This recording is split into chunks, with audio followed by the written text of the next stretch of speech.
This is a compilation of our latest fat videos. When people are fat phobic on this platform, you should be uncomfortable. You should be uncomfortable. Looking at the current state of public health in the Western world, I am very uncomfortable. But you are uncomfortable because people are pointing out reality. But please, continue lecturing us on platform safety. It is irresponsible to come on an app where there are vulnerable young people and be so fat phobic. To spread such hate and harm. And do it under the guise of caring about people. And making it about people not caring about themselves. You don't get to do that. Yes, including children in the conversation is the best defense. A classic. So, it is irresponsible to tell vulnerable young people that obesity leads to heart disease. Criticizing obesity is irresponsible. But it is responsible to get on camera, struggling for breath in a stained shirt, and tell those same impressionable kids that weighing 400 pounds is totally fine. Let's define harm. Harm isn't someone in the comments telling you to eat a salad. Harm is needing a breathing machine to survive sleeping through the night, and even before you hit 30. And yes, we do get to do that. It used to be called giving good advice. Now it's hate speech. You don't get to do that. And it's tolerated too much. And it's made light of heart too much. Fat phobia should make you uncomfortable because it is intertwined with every single other system of oppression that exists. It is related to sexism, racism, homophobia, xenophobia, classism. And so when you talk about one, you talk about it all. Everything, everywhere, all at once. When you absolutely cannot defend your arguments with biology or science or basic logic, you just link your ideas to actual civil rights movements and hope nobody notices the difference. Listen, your visceral fat does not know your race. Your cholesterol doesn't care who you vote for or love. Trying to hide from the consequences of overeating behind the shield of racism or sexism isn't just intellectually lazy. It's deeply insulting to people facing actual systemic oppression. Centering yourself in every historical struggle while actively promoting the one condition that directly oppresses your own body's ability to function. You talk about it all. Which is why I say it is irresponsible, disrespectful, and hateful to come on this app and be fat phobic. And that is all I have to say on the matter. Because I've already said too much on the matter. And people are not uncomfortable enough for me. They're too comfortable. And I know it talked about ushering people to their seats, sitting people down, but I need you all to get up out of your seats and stop being so complicit and complacent when it comes to fat phobia. Stand up and show up. We are too comfortable. The irony is staggering. The entire fat acceptance is built on comfort. The comfort of never saying no to a craving. The comfort of never breaking a sweat. You are drowning in comfort. And notice the framing. It shouldn't be on us to teach you. Translation: I demand you listen, but I refuse reality. Don't question, just accept. Stand up and show up. Learn something. And to learn, you need to unlearn. And it shouldn't be on us to teach you. But it is on you to stop spewing hateful, false, fatphobic rhetoric. And furthermore, being tolerable of it. Thank you. Yes, unlearn. Unlearn evolutionary biology. Unlearn physics. Unlearn the basic concept of cause and effect. Unlearn logic. That's the prerequisite for entry into this cult. It's honestly exhausting watching this level of narcissism, where someone lectures the world on responsibility while visibly embodying a total lack of it. She wants you to be silent, complicit and complacent, to use her words, as she guides her followers toward disease. As one of our commenters said, if you think that your weight is not society's business, then the problems resulting out of it are not society's business either. It is a vice versa situation. Girl, why should I be uncomfortable in my slim and tiny self? Sis thought we at church. We have inflation, food costs. How much do you spend on food per day? Why is that your concern?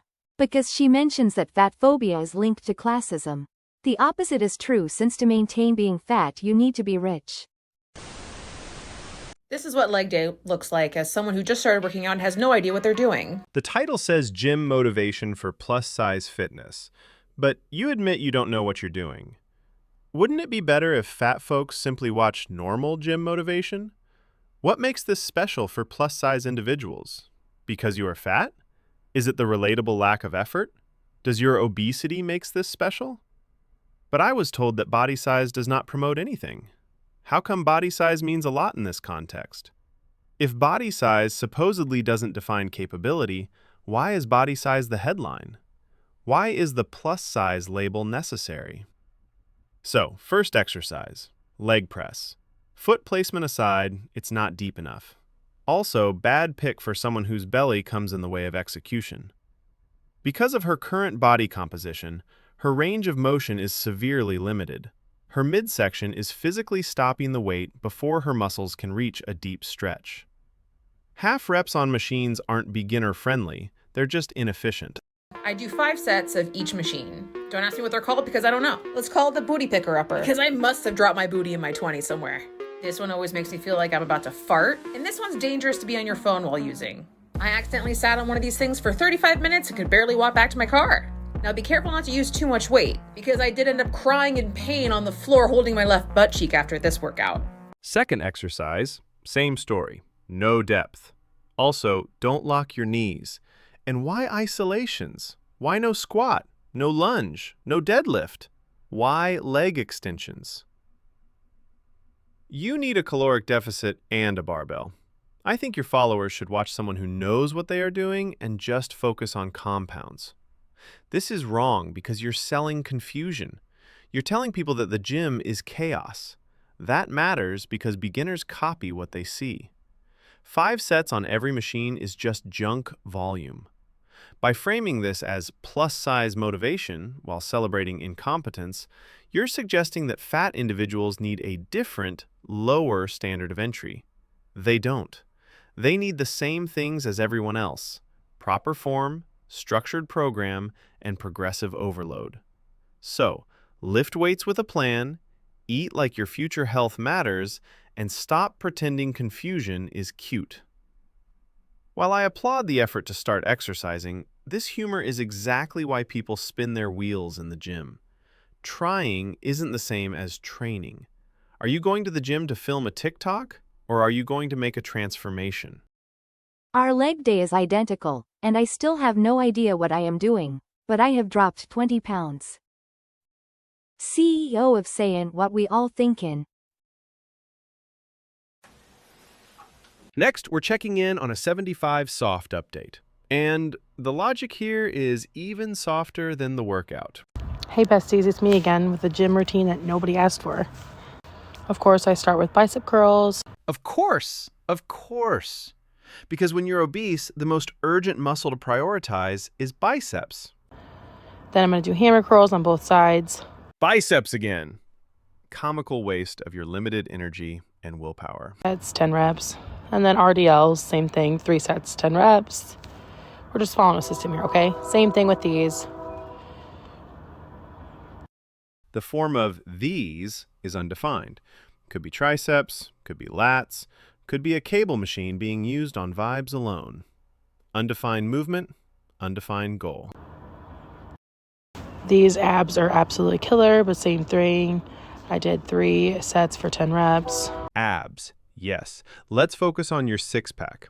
For someone carrying significant body fat, ab isolation is the lowest return on investment. Core strength matters, but you get that from compounds. Now the rows. I did 30 seconds on, 30 seconds rest for 11 intervals. As you can see here, killer workout. And that completed day 2 of 75 soft. See? Bicep curls first, then overhead press, then more curls, then RDLs tossed in like an afterthought. That's not a system. If you're training for fat loss or building muscle, exercise order matters. Compound lifts first when you're fresh. So basically, the RDLs and the rowing cardio are the only good things here. When you are obese, your prime real estate is your legs, back, and maybe chest, the large muscles. Your gym is so empty, I'm so jealous. Finally, we have the expert beginner. You're new to the gym and you don't know where to start. I got you. Ignore my protein shake stain that's right here. It's literally the only thing that I can see. You ignore it, okay? Doing a higher weight, you're gonna do 3 sets of 10. If you're doing a lower weight, do 3 sets of 15. This is where we're gonna start. We're gonna do some back and arms today, okay? I'm gonna try 70, see where I'm at. It's been a few days. Struggle with grabbing this, okay? So if you gotta stand on the seat, stand on the seat. Who cares? The key is to squeeze your back. Let me show you. You're gonna lean back a little bit when we're pulling down and squeeze the back. And then slow on the up too. You don't wanna go like this. Don't be doing that, bestie. Keep it slow. Squeeze the back. Okay, next we're gonna work with this. I was confused why you changed the handle, but it may make sense since it seems that this will be your only back exercise. And the whole 3 sets of 10 if heavy, 3 sets of 15 if light thing sounds clean, but it skips the point. Load should be chosen based on proximity to failure, not round numbers. Reps don't decide effectiveness. Tension do. Otherwise, fitness is just math. Oversimplification that ignores the critical factor for a beginner. Mastering form with manageable weight to build mind-muscle connection. Okay, next we're gonna work with this bad boy. We're gonna be working the triceps. Let me show you what to do. First, we're gonna lower this to about forehead height.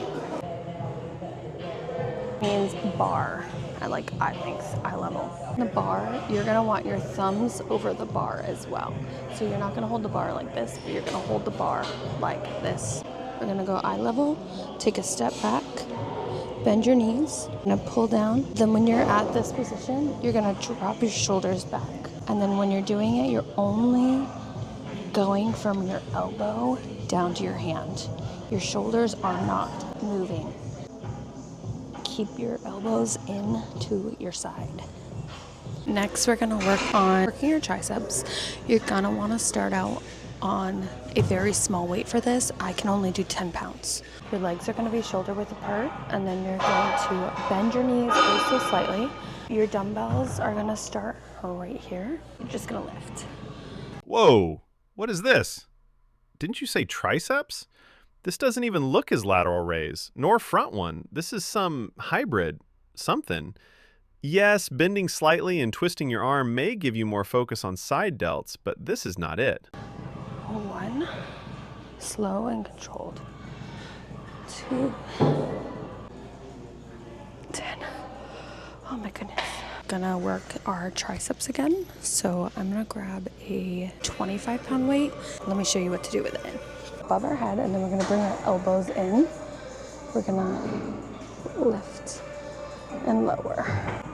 10.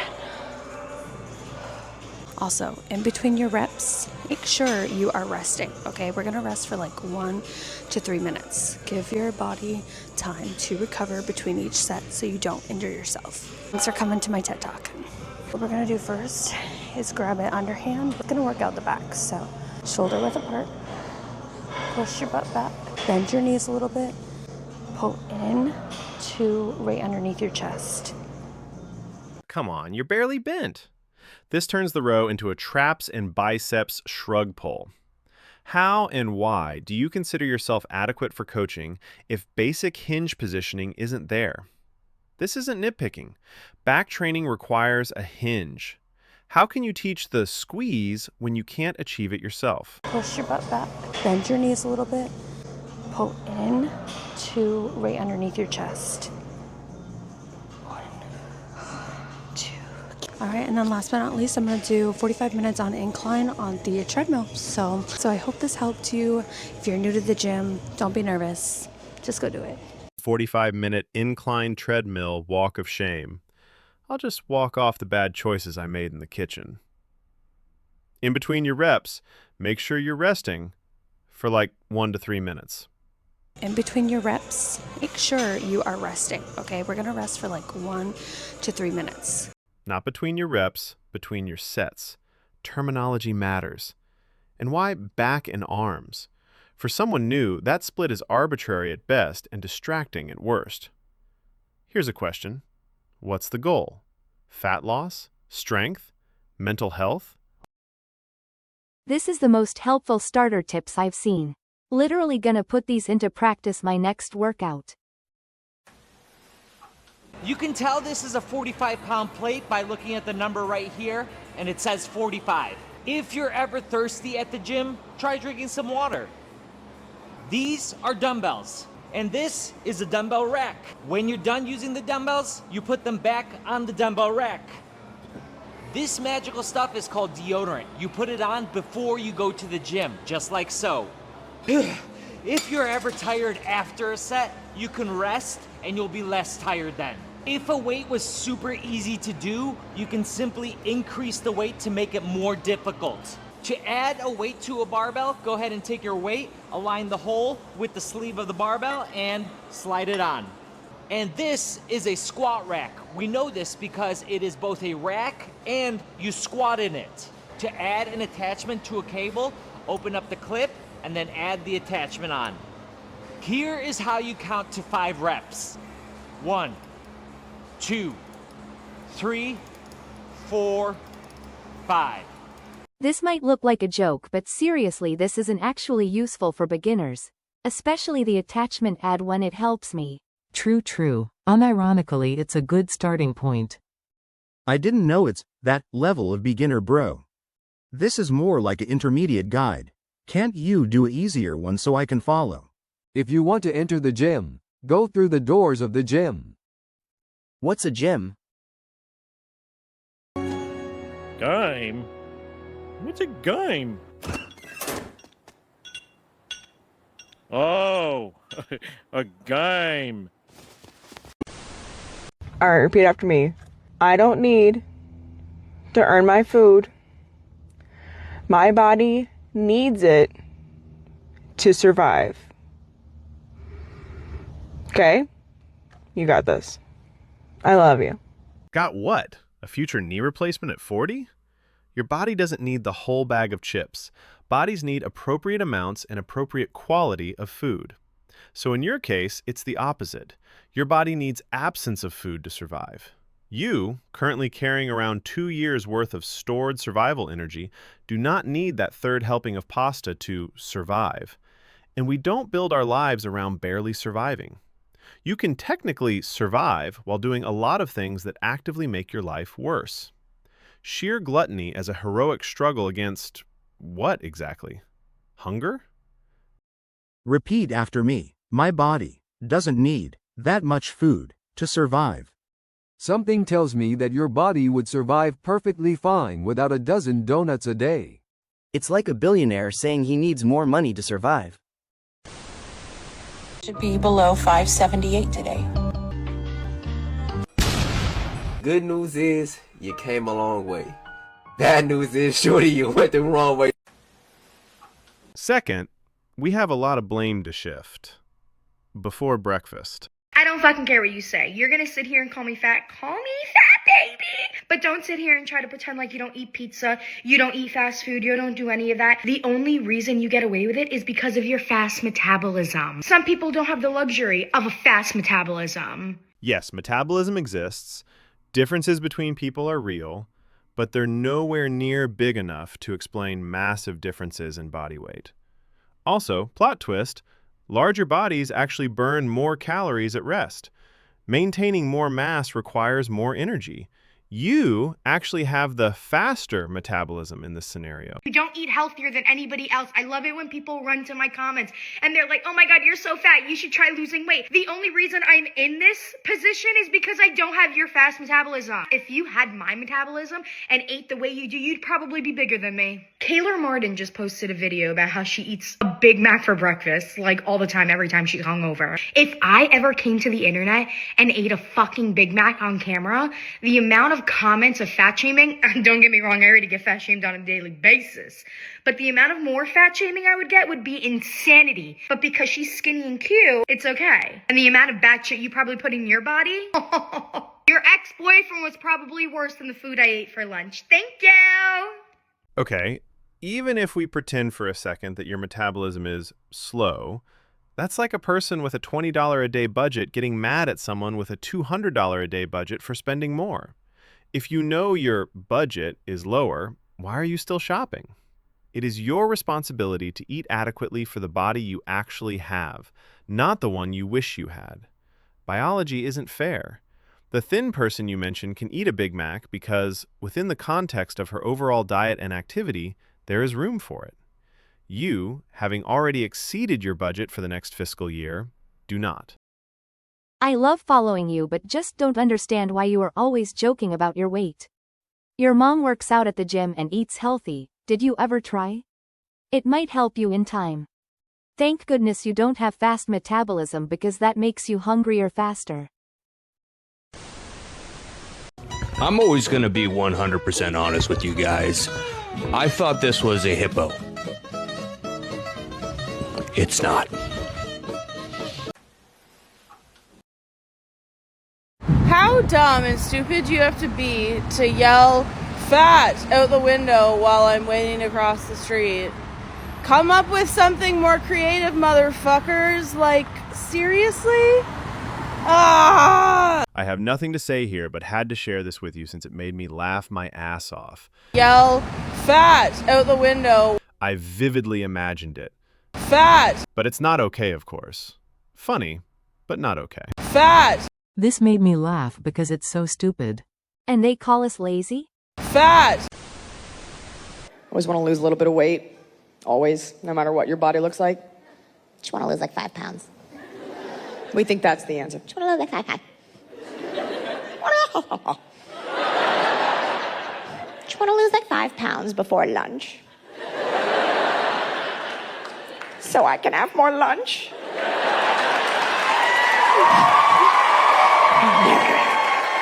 I'm one stomach flu away from my goal weight.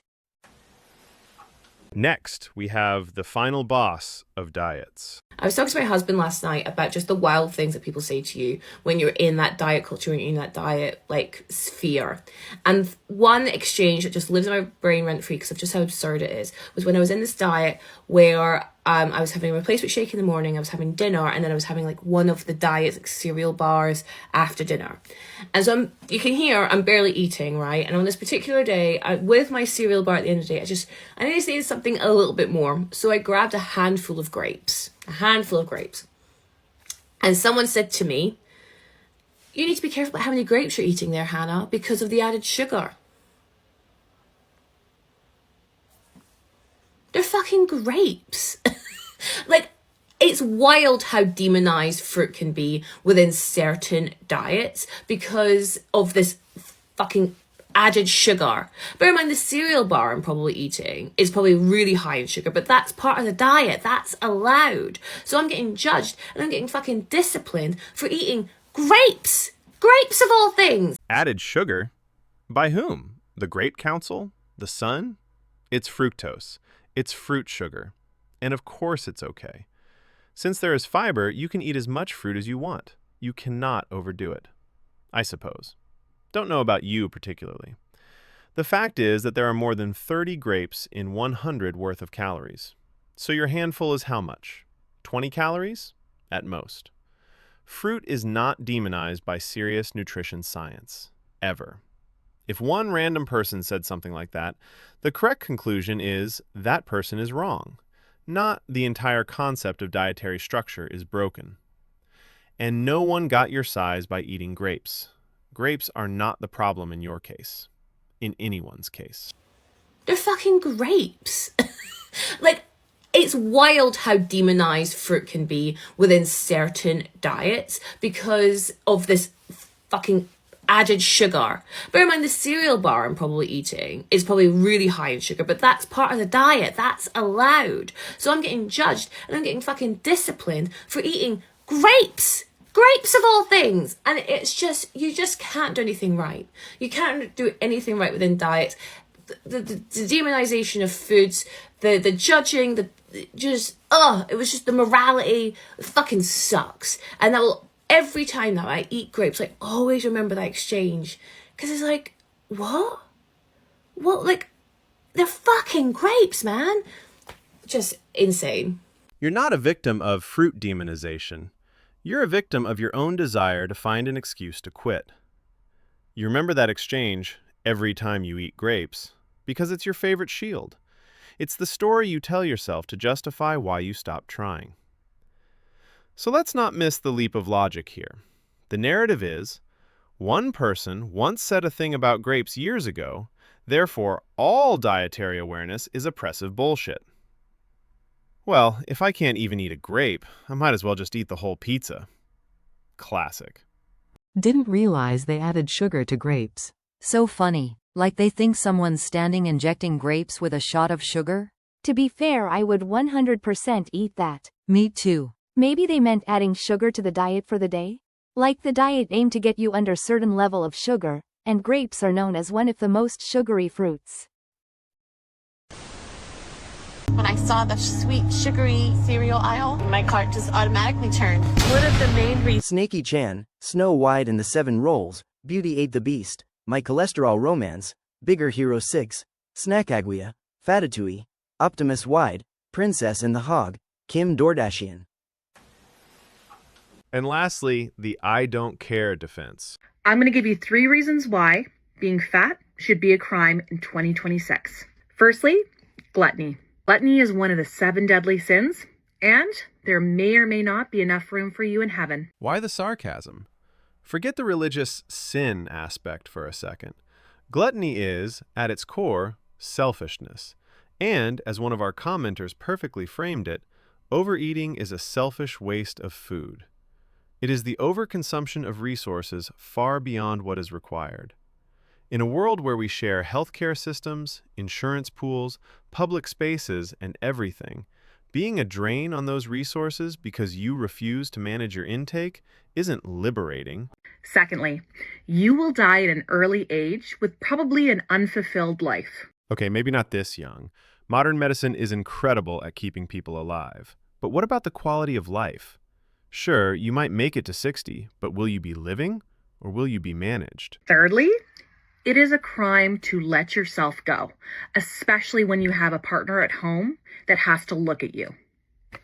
She frames this as the person has to look at you. No, it's that the person has to care for you. It's about not becoming a burden, physically, emotionally, financially. It's selfish, especially if you have kids. Those were just 3 of the many DMs I get from complete strangers this week on why I simply shouldn't exist in a fat body. But hey, if anything, these people that have spoken these words to me unprovoked for simply existing in a larger body are far more imprisoned in their own insecurities for their words to have any sort of impact on me. Remember, daily dosers, living in a larger body is not a crime. But being an insufferable, egotistical, self-righteous asshole is. Have a wonderful day. These words from insecure strangers have no impact on you. Well, of course they have no impact. You're recording a TikTok about them. So the crime isn't being fat. The real crime, as you so accidentally nailed, is being an insufferable, self-righteous asshole. You sound like you grew up with a skinny sister. Yikes, you're like, obsessed with me, Andrew. This is what? The third post you have commented on of mine. Thanks for supporting me, bestie. Go do a mukbang. You're helping people never help themselves. Salad. What if he likes me fat? Oh, he a narcissist. Am I able to eat good fried chicken on my meal plan? No, you've had enough fried chicken. And so did all the rest of the people in your family. And it didn't end up well for them. So slow down. Is your meal plan tasty? No. It tastes like a flat stomach, a chiseled jawline, and no back rolls. That's what the meal plan tastes like. Delicious. Do you ever eat at Wingstop? No, I don't want to look like Rick Ross. Is heavy bones a thing? No, unless you're a dinosaur. Can you go from 158 to 110 in about 3 months? You can't. What if I'm an actual picky eater? Then you wouldn't be so big. You keep saying you're a picky eater. How are you so large? If you're so particular about food, how'd you get so big? You're not a picky eater. You just don't like tomatoes on your Chick-fil-A sandwich. That doesn't make you a picky eater. Can we just take a second to talk about being fat on the internet? I'm going to be like super vulnerable for a second, and you might not even watch this. I'm sure this video is going to get like 500 views, and that's okay. Oh, stop it. Humility at max. Rage bait. Super vulnerable. Translation, I'm about to emotionally manipulate my audience into validating my poor life choices because I had a bad day. And 500 views? Let's see what traumatizing event sparked this level of vulnerability. But I posted a video a couple days ago asking for advice on an outfit, like specific articles of clothing, and instead I got advice on how to appear smaller, but appearing smaller isn't a goal of mine. And let me also clarify, majority of the comments, great, helpful, good advice, amazing. Some of the comments were like, pleats are not flattering on plus size bodies. You should not wear a small crossbody bag, it'll make you look larger. Black would make you appear slimmer. So, you went on the internet as a, quote, plus-size fashion person, asked for fashion advice, and then got mad when people gave you fashion advice. Fashion is literally about aesthetics and silhouette. For a shorter person, it's how to appear taller. It's basic visual arts. When you are the size of a small sedan, the generally accepted aesthetic advice is going to be things that don't make you look like a larger sedan. They aren't trying to hurt your feelings. But no, your, quote, goal isn't to look smaller. Your goal is apparently to wear things that actively emphasize the obesity. Stunning. I watched your vid and it was definitely about your weight lol. You literally started the video talking about body image and weight gain. Let's peek at the video she is referring to. I have a closet full of clothing, but somehow nothing to wear, so I bought something. Let's try it on together. This came just in time. I have a craft club event this week, and I really want something to wear that's not shorts or a dress. And I've been really struggling with self-image this summer. So it would be really nice to just have a pair of clothing summer that like I feel good in. You know what I mean?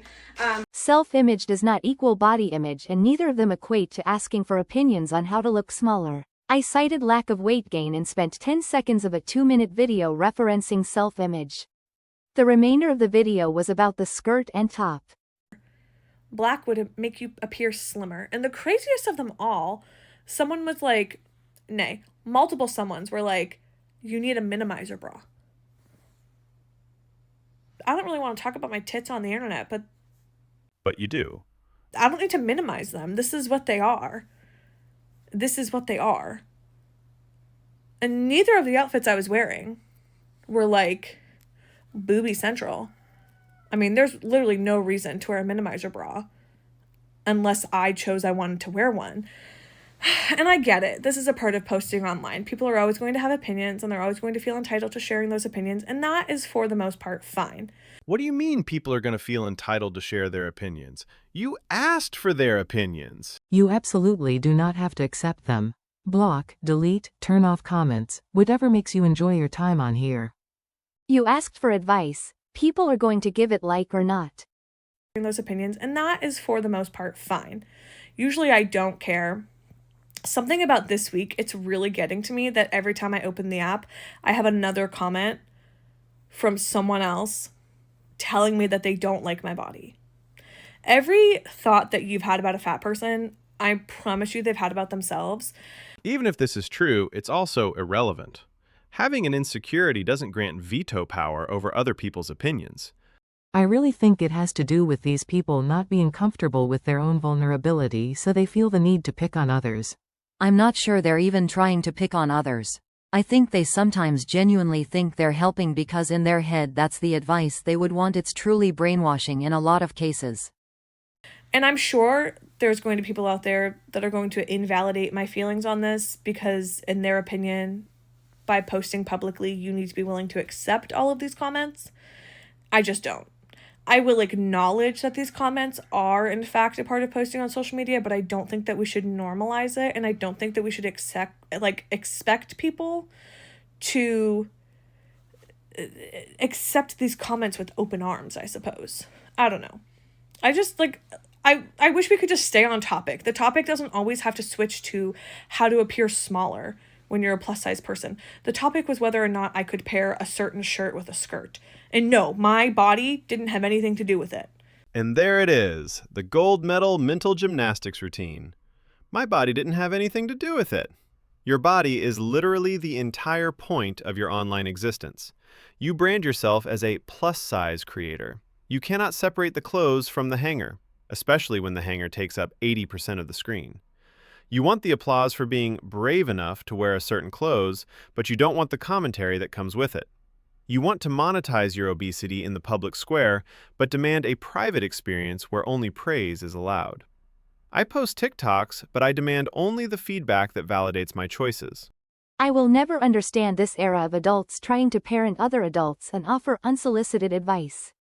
It is so bizarre. My body didn't have anything to do with it. It was patterns and textures and colors that we were talking about. But, I don't know. That's my pity party. I'll get over it now. Acknowledging that comments like this are part of posting online, while insisting we shouldn't normalize them, while continuing to post online, while expecting the comments to change. You cannot post and market your morbid obesity as a style choice, ask for feedback, and then cry when that feedback involves the physical reality of your body. The fat acceptance movement has successfully rebranded these basic, well-intentioned interactions as a microaggression, reframing the consequences of a choice as systemic oppression. You don't get to invite the public into a conversation and then hate them for not reading your mind. Especially your followers, your well-intentioned fans. You are selfish. You don't appreciate that people spent time to watch your video and answer your question. You are not grateful at all. Flattering has got to be one of the most fat-phobic words out there, I swear. You're overthinking. You're underthinking. People think a plus-size person asking for fashion tips is an open invitation to criticize their body. Very weird. I don't know why people feel so comfortable online giving unsolicited advice. They wouldn't do it in person. Your belly, your arms, and your thighs. All of you is worthy, okay? Not despite your fatness, but with it. Worthy of what? Worthy of being fat? Worthy of immediate medical intervention before your joints disintegrate? Let's stop and define our terms here, because they love to play word games. Worthy as a human being deserving of basic rights? Sure, nobody is saying you should be hunted for sport. But worthy of celebration? Absolutely not. But you know what else is worthy? My health. Worthy is a spiritual concept. Health is a biological reality. Let's not confuse the two. Your body tells a story of survival and strength. Surviving your own lifestyle choices isn't the flex you think it is. And you need to honor that, and you need to respect that, okay? We need to stop fucking hating our bodies. It is so annoying. It takes up so much mental energy that you could be using doing other things. So just know that your body is worthy as it is now, okay? Do you know what takes up a ton of mental energy?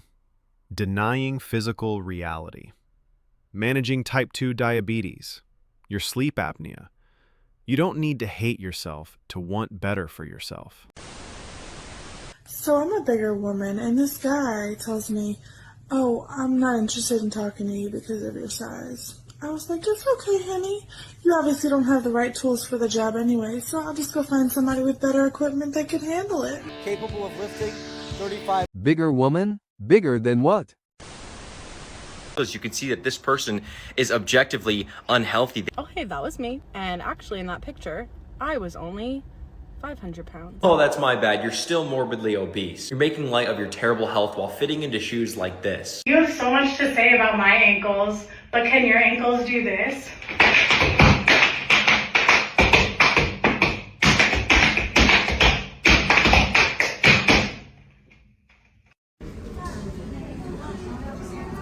What does that prove? That her ankles can hold 500 pounds.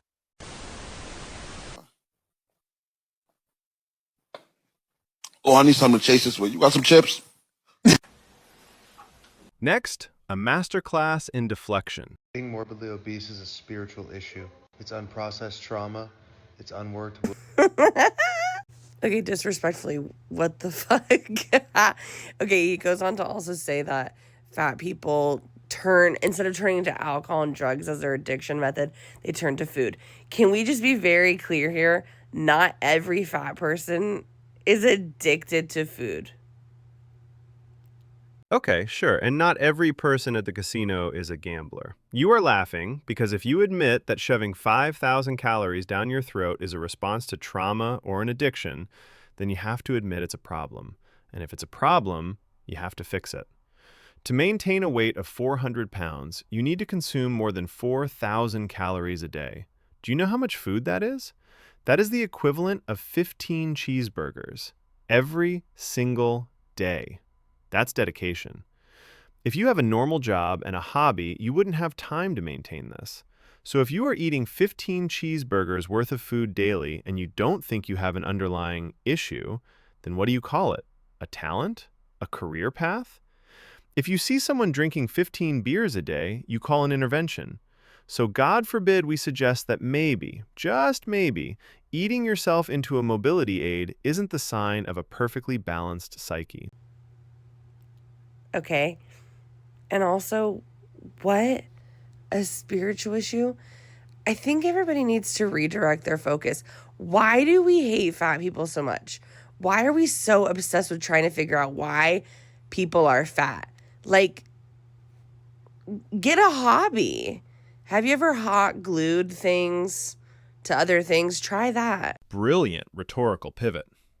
You think I have a problem? No, you have the problem for noticing my problem. Classic. And all the commenters having a circle jerk about how right he is. I am not encouraged by humanity today. Literally, I'd argue that I don't eat enough but am still fat. Okay, what's the fattest thing you ever did? So I'm pulling into the Taco Bell drive-thru, right? And I already know this is going to be a legendary binge. Like, I am absolutely ready to destroy some Taco Bell. So I pull up to the speaker and I get the old, "Hey, welcome to Taco Bell. What can I get for you?"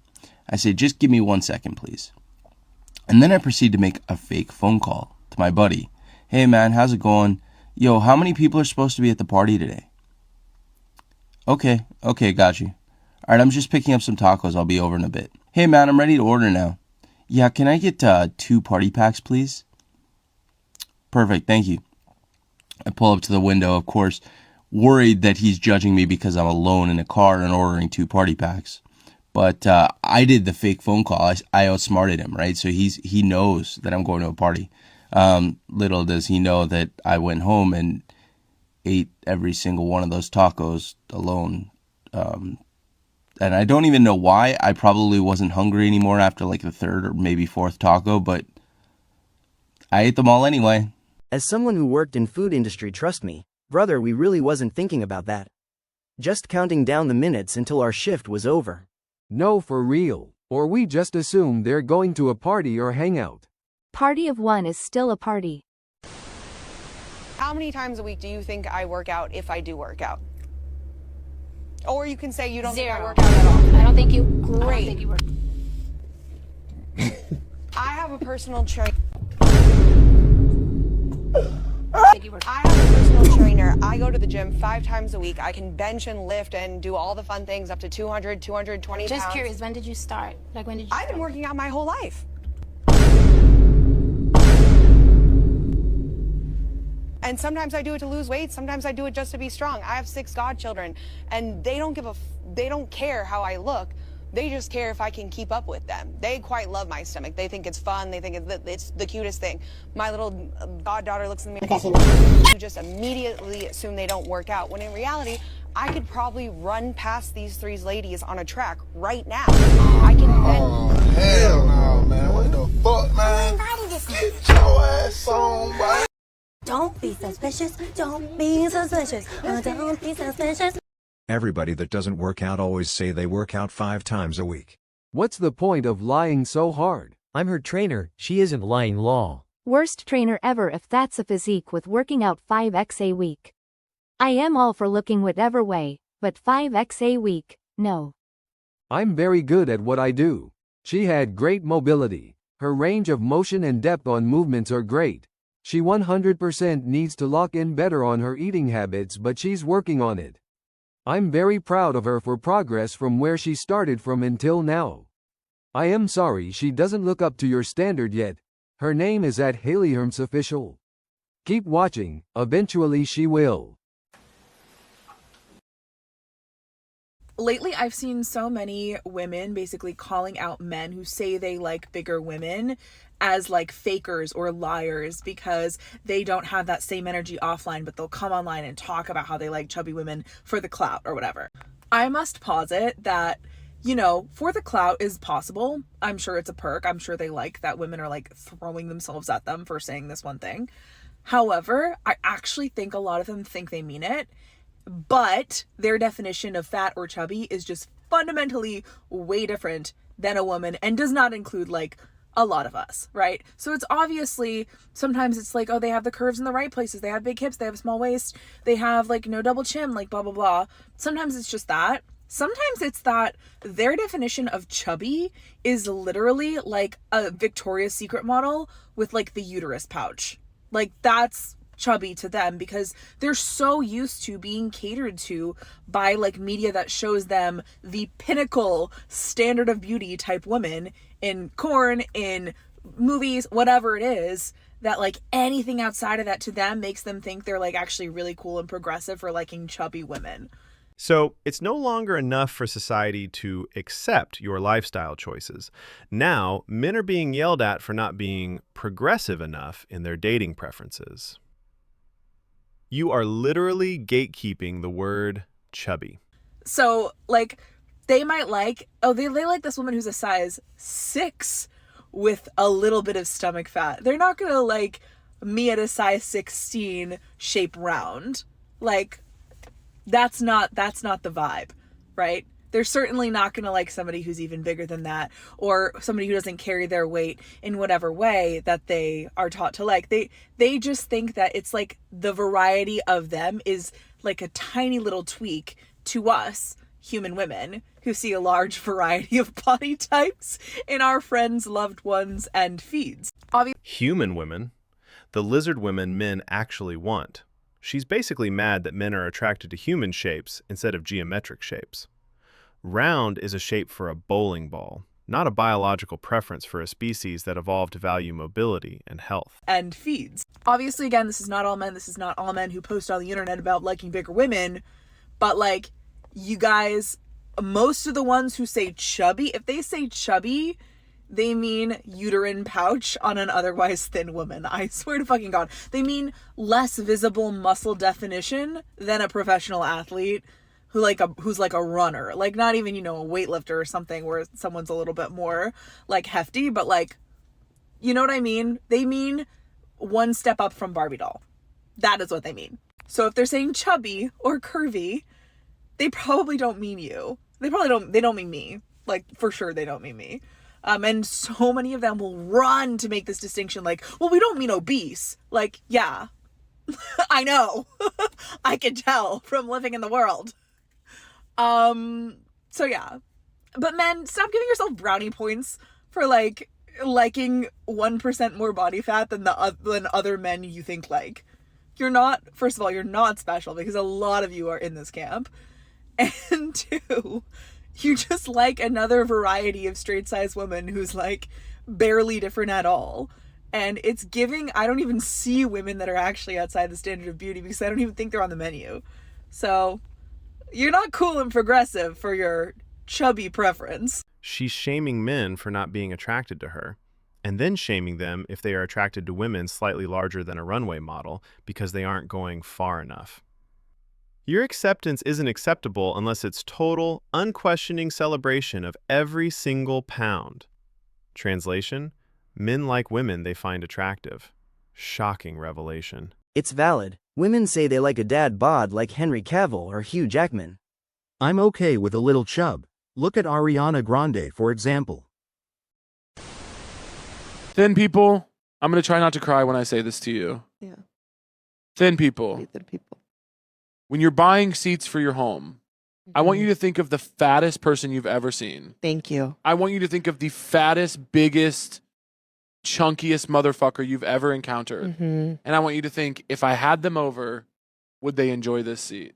And if the answer is no, I'd like you to skip it, thin people. Thin people, if you can hear me. Thin people, if you can hear me right now, thin people.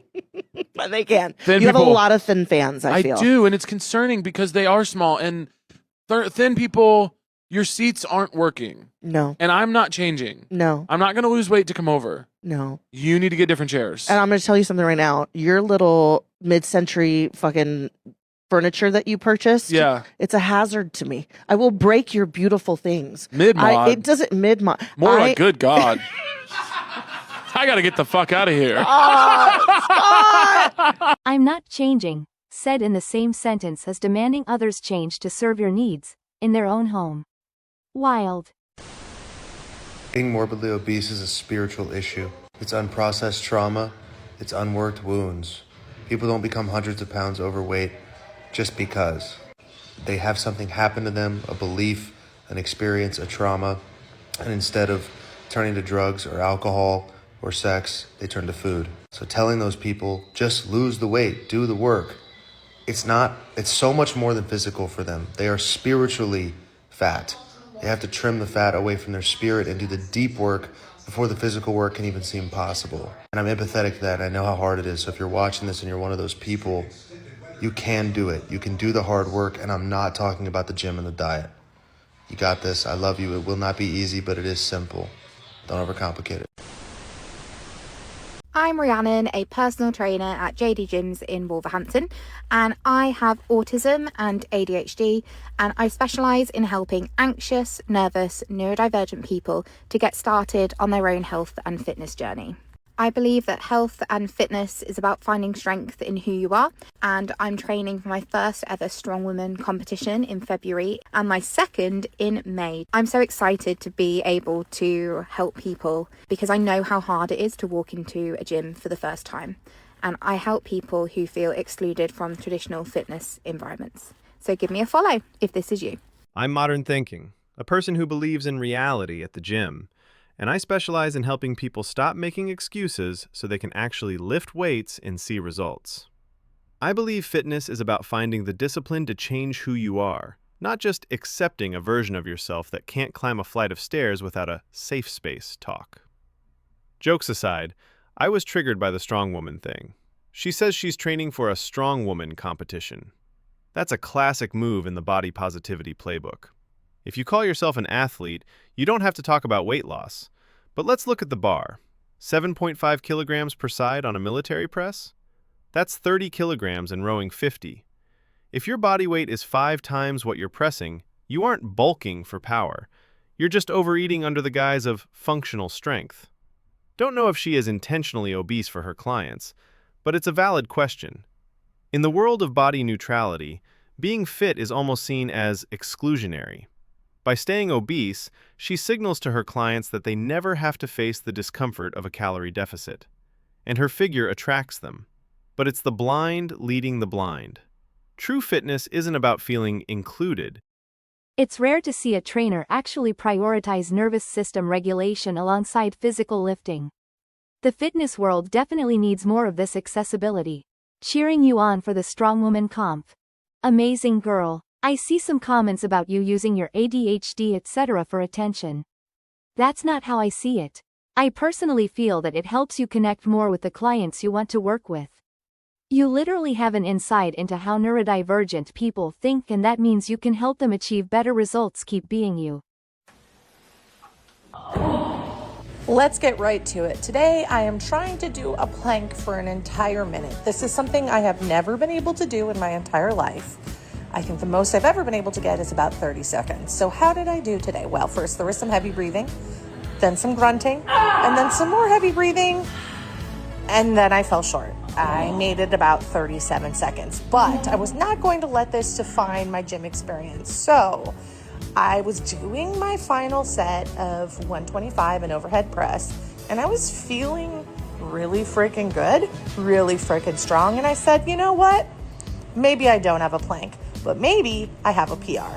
So I jumped up to 130 and I was able to do 2 reps. The second rep looked awful, so we're not gonna share it. I then did my regular workout, which included some bench pressing and then some lateral raises. And you know what? I didn't leave the gym a failure.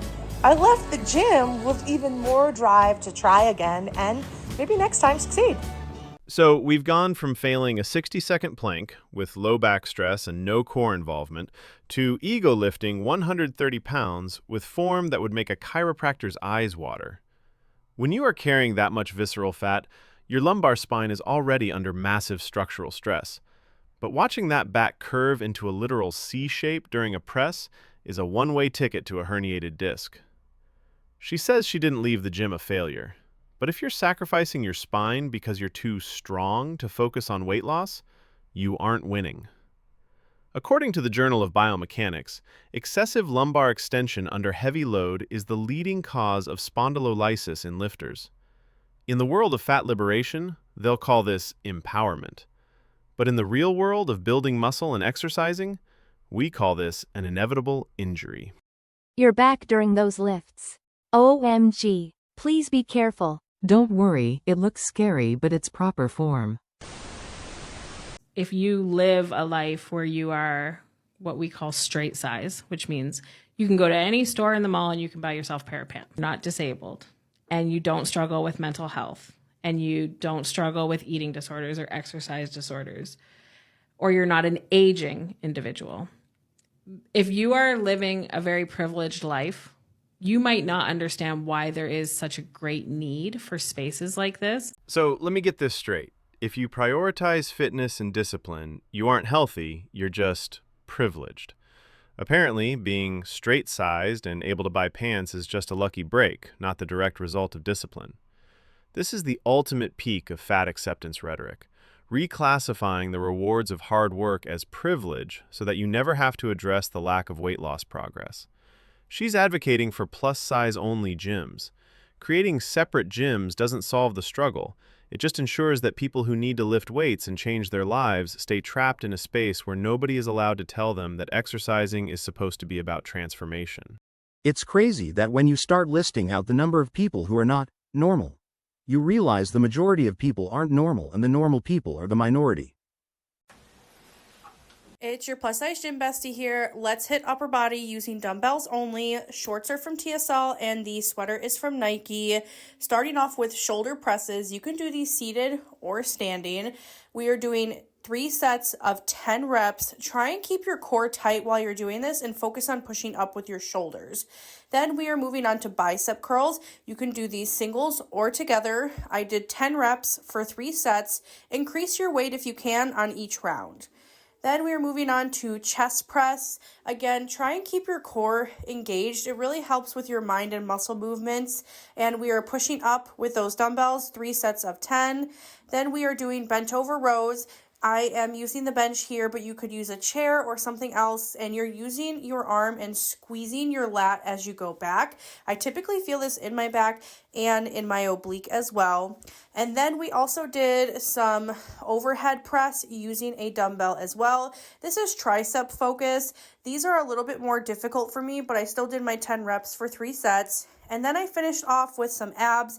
This is my bestie here, Becky, and we did 3 sets of 20 of the Russian twists by passing them to each other, and they were so hard. Our plus-size gym bestie is giving us masterclass in majoring in the minors. First off, if you're going to be a fitness influencer, at least learn the names of the exercises you're doing. That's an overhead tricep extension, not an overhead press. So, form aside, the real tragedy here is the programming. If your goal is actual weight loss and building muscle, the last thing an obese beginner needs is a dedicated upper body day filled with bicep curls and passing a ball to bestie.